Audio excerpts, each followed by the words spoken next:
Chris, thank you so much for joining me today. We're here in Hilton, Sydney, in one of its most notable bars, Zeta Bar, to talk all things the future of hotels and travel and how that will shape the design of hotels to come. Oh, Ruth, thanks so much for inviting me. It's a pleasure to be with you today.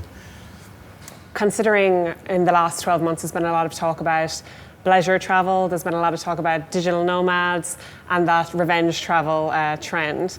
How do you see the lines? Do you expect the lines will continue to be blurred between business and leisure travel? And how do you see that modern traveller evolving? Oh, that's a really, really good question, Ruth. And there's a lot to unpack there, I think. And I should probably preface this by saying that, of course, bleisure is a term that we created at the Future Laboratory almost 15 years ago now. So we very early on identified this very important blurring of business and leisure and the impact it was having on the way that the professional traveller was thinking about their time and how they spent it and resourced funds when they were travelling.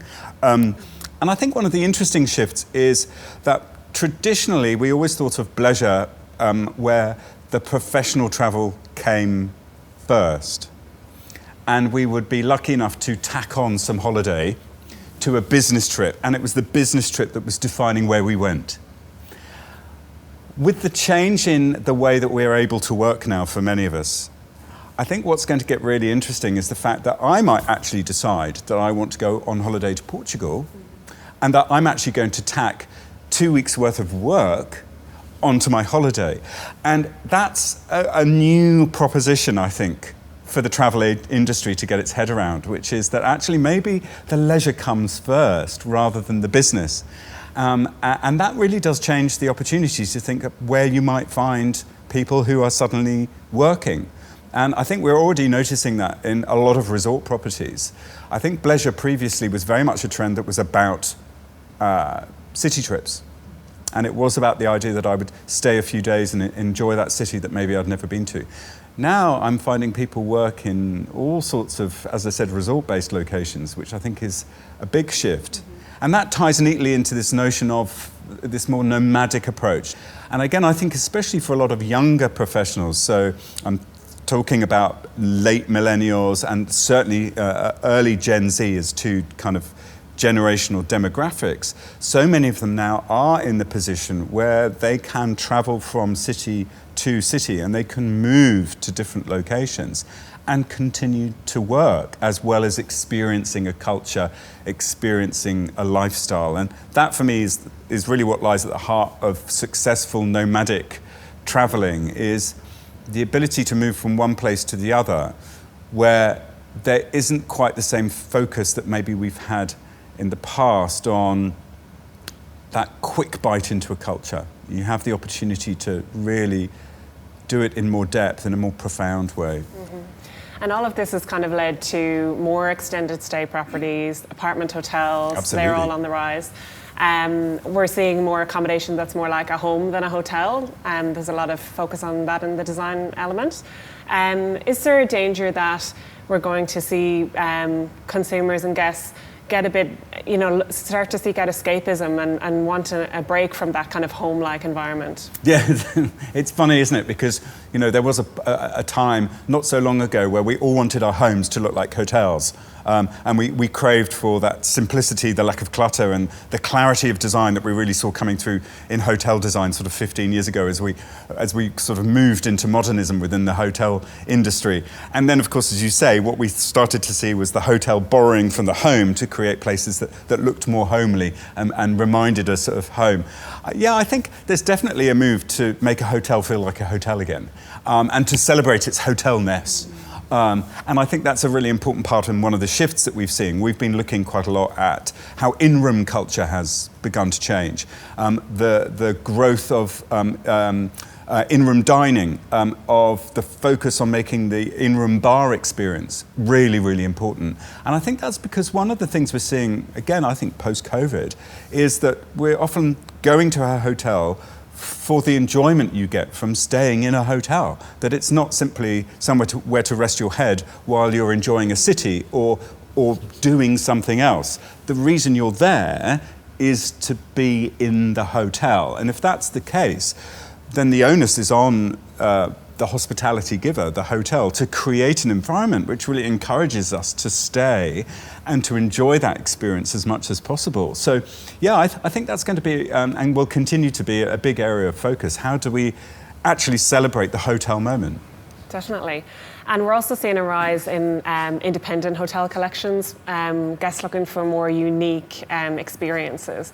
How do you expect that to evolve, and what do you think guests are really craving in terms of that experience? Well, again, I think this is the fact that if we're going to invest in hotels and we really want to spend time in a hotel, the last thing we really want is a bland, nondescript, sort of average hotel experience. You know, we actually want something that feels special, that feels unique, where there is a sense of personality, and where I think increasingly we want the hotel to have those elements that give us something special, that make us feel we're there, and there's a reason for being there.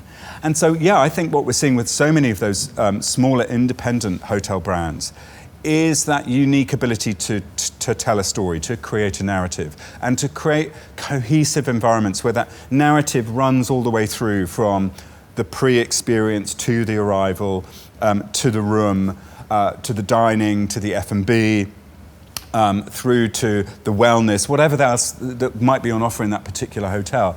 And increasingly it is about personality, it's about character, and it's about points of difference rather than points of similarity. Mm-hmm. On that storytelling front, I think hotels are recognising the demand for values-driven and purpose-led experiences. How do you see that evolving for the upcoming Gen Z guests? What do you think they are looking for? I think the biggest thing that we're sensing is a sense of place, which is that idea that the hotel needs to really feel that it's part of the neighbourhood in which it sits. If we think over the last 25 years, the growth success of many hotel brands has been their ability to represent the same values and to have the same guest experience wherever in the world they were. And that global approach, I think, worked for a very long time. But of course, what we've seen really over, pre-COVID, certainly, has been that interest in the local, and in finding ways to actually imbue a space and a brand as well, from a retail perspective, with that connection with the neighbourhood. What makes that neighbourhood distinct? What makes it special? And one of the things I still think that city hotels particularly often aren't very good at, in a way that resort hotels often are, is creating those touch points where the guest is encouraged to reach out beyond the hotel property and engage with the community, engage with what's going on outside the hotel. And that's often because with a city hotel, we just expect the guests to be able to make up their own minds and do whatever they want to do. I think actually one of the things we've seen with a Gen Z customer, a Gen Z guest, is that they actually want the hotel to help guide them through their stay. You know, we've all maybe got quite used to the notion of the curated experience, curated retail, edited retail. We see it online, we see it in shops. And I think there's an opportunity here within hospitality businesses to actually do that more carefully, but also more proactively, which is that to actually encourage the guest to see that city through the lens of that property. So for me, it's all about those points of connection and those points of personalization that are becoming more and more relevant. Mm-hmm. And for that Gen Z guest, obviously technology is so important. They've grown up with technology. Yeah. 20 years ago, you were saying about the importance of Wi-Fi to the guest experience, and how the millennial guest would rather pay for water than Wi-Fi.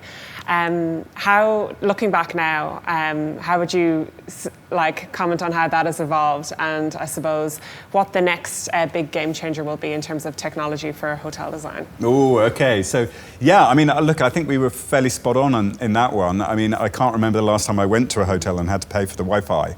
And yet, as we all know, that was one of the things that was added to your bill in the early days. Not sure if I can give you the name of a hotel that is yet charging for the water, But I think, given the continued rise that we're seeing in energy costs to light our hotel rooms, to keep them cool, to keep them warm, and to provide running water, I wouldn't be surprised if we are seeing an increase in the amount that guests are paying per night to cover those utilities and to cover the increased cost that we're seeing. So maybe it's just that it's now an invisible cost. I think for hotels, though, that there are a couple of next steps forward related to technology, but also I think in the way that they rethink their business model. And I think maybe some of the changes that we're going to see aren't quite as obvious as charging for internet, but certainly mobile-based technology, of course, and the Internet of Things is massively important. So increasingly, of course, we're seeing hotels having apps that enable us to order from our chair, to pre-order, to order from the sunbed, and to use a QR code in order to look at a menu and to settle a bill. And all of those, I think, facilitate often a more seamless experience for the guest. And they don't necessarily need to interrupt with the flow of good customer service either. I think they're a great way of actually freeing up a team to do what they should be doing best, which is customer interaction, guest interaction, and just let the hygiene factor of ordering a bottle of water happen really, really seamlessly. And I think certainly with younger generations, there isn't necessarily the expectation that I need to be able to raise my hand to have a human come over to take an order for a bottle of water, a glass of water. My phone can do that equally well. So I think that seamless element is massively important in how do we facilitate and enable a guest to get what they want, when they want, how they want. So that for me is really, really important. I think a couple of the other changes that we're going to see, which potentially are quite radical, are slightly more behind the scenes. The first would be the idea that a hotel room is something that a future guest may hire where the bed isn't the most important part of that hotel room. And I think as we move into a period where we have a more considered approach to flexible working, my demands as a hotel guest may not really revolve around the 8 hours that I spend in the bed, but in the other 16 hours that increasingly I may choose to spend in the room, because that room is also my workspace, it's my interview space, it's my meeting space. And I don't want to hold a meeting in a bedroom. So I think we are going to see a more modular approach to the space that I rent as a guest, as a future guest, and how the bed disappears. And we know of quite a few models that are being looked at the moment of how you make the bed disappear in a hotel room so that it can become your workspace and your meeting space. So I think that's a massively important consideration, is how we rethink the hotel space and how that's used. And I think adjacent to that, when we start to look at hotel guests who are spending increasingly more time within the hotel because they're using the space differently, is how we monetize that opportunity, but how we also move beyond the check-in and check-out time clock that still dominates the hotel experience worldwide, which is that you check in after 4 and you check out by midday. And I think we're going to see continued challenge against that booking system to enable around-the-clock check-in, around-the-clock check-out, where you are charged maybe on a per-hour basis or on a 24-hour basis according to the guest need, rather than according to a framework dictated by the hotel. And I do believe that's something that we will see happen over the next few years. And co-working spaces are obviously becoming very popular now. Do you see that coexisting with that change in room design as well? Yeah, absolutely, because I think most of us have now got the handle that most co-working spaces offer a pretty poor experience. They've been sold to us, I think, as these really exciting dynamic opportunities for a new way of working. And really, let's face it, I mean, the average rented office desk is no different now than it was 25 or 30 years ago. it's maybe just got a hipster typewriter sitting on one corner of a second-hand chair, by a second-hand chair, and maybe some of the styling is slightly different. But a rented office is a rented office, is a managed office, is a rented office. What hotels can offer is this whole depth of customer service and experience and hospitality, because they're in the business of hospitality, they're not in the business of renting office space. But the combination and the opportunity to think about how we capture this individual who isn't just coming to us primarily to sleep, but is coming to work, to live, to engage, to socialize, and to sleep, I think creates a far more exciting opportunity for the hotel brand of the 21st century. Mm-hmm. In terms of the luxury hotel experience, do you see the traditional luxury hotel still having a place in that? Oh, absolutely. And what's really interesting when we start to look at a Gen Z future customer, and let's remember Gen Z currently as an age demographic are anything from pre-teens all the way up to mid-20s. So we are talking about somebody who is probably already a guest, somebody who has been through higher education and is already in work at the older age of that demographic. And what we see with that demographic is an interest in nostalgia, is an interest in traditionalism and looking back. And so absolutely traditional hotels have a role to play. This isn't all about the stripped back kind of casualness that we see in some of the newer hotel brands that have come to the fore over the last decade. And if anything, if we look to the luxury sector and we look at some of those traditional kind of hotels, these are the ones that are outperforming almost any other hotel category at the moment. And I see no signs that a younger generation are turning their backs on some of our more traditional and higher-end luxury properties. Quite the reverse. Mm-hmm. Yeah, no, the traditional hotel is going to be with us for quite some time, if not always. I think that's because the tenets of good hospitality are timeless. And it's just something that our great hotels, our great traditional hotels do extremely well. Mm-hmm. In terms of hotel design, what other sectors do you think are influencing design, or maybe sectors that we should be looking to for design inspiration? I think actually retail, funnily enough, because I think many hotels feel they do retail, but as we know, most hotels do retail really badly. And it's not really retail, it's a sort of element of cross-promotional branding and marketing. And yet when we see successful retail done in a shop, and I'm thinking, for example, of the recent Vuitton pop-up that was done at the Savoy in London, you kind of get the sense of when a brand actually becomes a really meaningful part of a hotel lobby or a hotel experience, then the way that those two brands interact, I think, is really, really powerful.